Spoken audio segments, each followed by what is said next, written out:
11 octobre 2022, date à laquelle j'ai ouvert DaVinci Resolve pour la première fois. Au début, je comprenais rien. Au bout d'une semaine, je suis tombé tellement amoureux de DaVinci que Premiere Pro a pris un aller sans retour jusque dans ma corbeille. Tout me plaisait sur ce logiciel. Tout était mieux que Premiere Pro. Tout sauf deux choses. Impossible de rallonger ou raccourcir une musique. Blackmagic, faites quelque chose s'il vous plaît. Mais surtout, AutoCut n'existe pas sur DaVinci. Enfin, ça, c'était avant. Le plugin que j'attendais le plus sur DaVinci Resolve est enfin arrivé. Ça veut dire qu'à partir de maintenant, on va pouvoir littéralement gagner des centaines d'heures de montage. AutoCut, c'est une extension qui était ultra populaire sur Premiere Pro et au lieu de vous expliquer à quoi elle sert, je vais plutôt vous montrer. Une fois que vous avez téléchargé l'extension, on va aller dans Espace de travail, Script, AutoCut. À l'heure d'aujourd'hui, il y a 4 features dessus. Je vais la faire courte. AutoCut Silence va vous permettre de supprimer tous les silences d'un rush en un seul clic. Vous avez sûrement tous déjà fait le montage d'une interview sur DaVinci ou alors une vidéo YouTube et vous passez des heures à couper tous les silences, raccorder les plans parfaitement pour avoir des cuts ni trop longs ni trop courts. C'est long et chronophage et si vous voulez mon avis, c'est clairement du temps perdu. Si je prends un de mes rushs en face cam, je vais ouvrir AutoCut silence. Je définis l'entrée et la sortie de la partie que je veux analyser. Ensuite, je définis le niveau que je veux considérer comme du silence. Je vais laisser à moins 35 décibels. Retirer les silences plus longs que 300 millisecondes. Retirer la voix si c'est plus court que 200 millisecondes. Et ensuite, c'est là que c'est important, la durée des silences avant et après un cut. Ce qui marche le mieux pour moi, c'est 100 millisecondes avant le cut et 10 après le cut.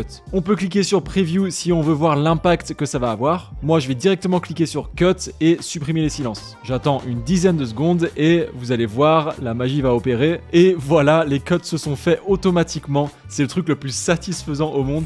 Je viens d'économiser probablement l'équivalent de 30-40 minutes de montage. Alors, vous allez me dire qu'il existe déjà une solution pour retirer les silences avec la transcription de texte sur DaVinci. Et j'ai envie de vous dire, oui, c'est vrai, mais c'est vraiment pas fou. On peut pas paramétrer la durée des cuts. Ça prend plusieurs longues minutes pour transcrire le texte avant de pouvoir supprimer les silences. C'est pas du tout optimisé et de notre côté, on se servait jamais de cet outil.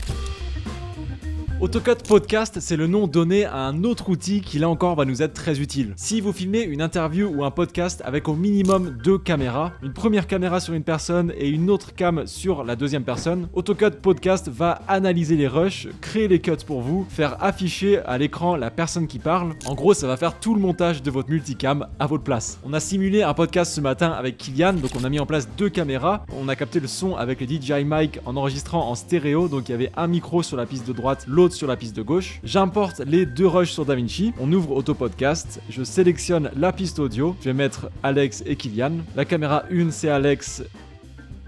J'ajoute une caméra, le speaker c'est Kylian. Ensuite je vais pouvoir choisir si je veux un rythme calme, modéré, énergique ou hyperactif. Et ça va automatiquement changer le temps minimum et maximum de chaque plan. Et c'est parti, on va voir ce que ça donne. Et voilà, ça a automatiquement créé toute ma séquence multicam pour moi. Et ce qui est très cool, c'est qu'en limitant du coup le temps qu'on va passer sur chaque caméra, ça rend le multicam beaucoup plus réaliste. C'est pas juste la personne qui parle qui est affichée à l'écran. De temps en temps, on va avoir la personne qui écoute. C'est vraiment comme ça que personnellement j'aurais monté cette séquence. Et c'est pour ça que je pense que ça va être hyper utile quand on enregistre différents podcasts et même des interviews s'il y a 2 personnes avec 2 angles de caméra différents. Mais ça s'arrête pas là, on va aussi pouvoir ajouter automatiquement des sous-titres dynamiques grâce à cette extension.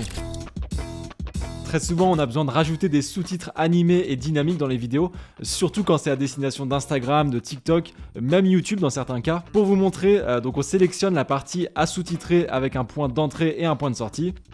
On va pouvoir choisir la langue, il y a plusieurs dizaines de langues, y compris le français. On lance l'analyse. Et voilà, en dessous, on va voir directement la transcription qu'on va pouvoir modifier s'il y a des erreurs. Mais pour avoir fait plusieurs tests dessus, ça fait rarement des fautes. Ensuite, on va pouvoir modifier le type d'animation, la typo, la taille et la position des sous-titres. Vous allez voir, il y a pas mal de différents types d'animations, il y en a plusieurs dizaines. Et une fois qu'on a fini de tout paramétrer, Add Captions, et c'est fait. Et enfin, on a Auto Zoom.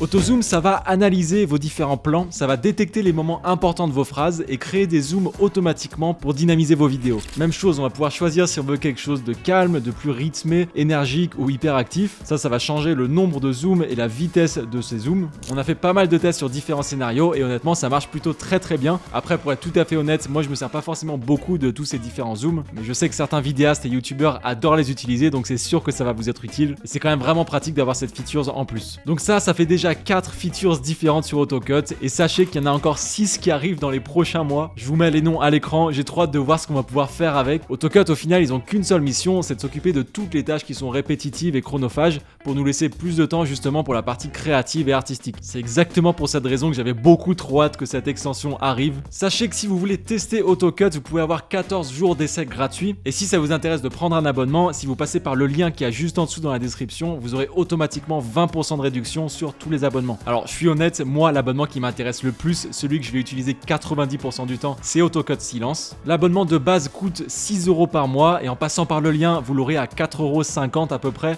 et payez 4,50€ pour gagner littéralement des dizaines d'heures de montage. Franchement, c'est assez fou. J'espère que vous êtes aussi hypé que je le suis. Si vous avez la moindre question, n'hésitez pas à me la poser en commentaire, je répondrai avec grand plaisir. Merci énormément d'avoir regardé cette vidéo jusqu'ici, j'espère qu'elle vous a plu. Moi je vous dis à très bientôt les potes, prenez soin de vous. Ciao ciao.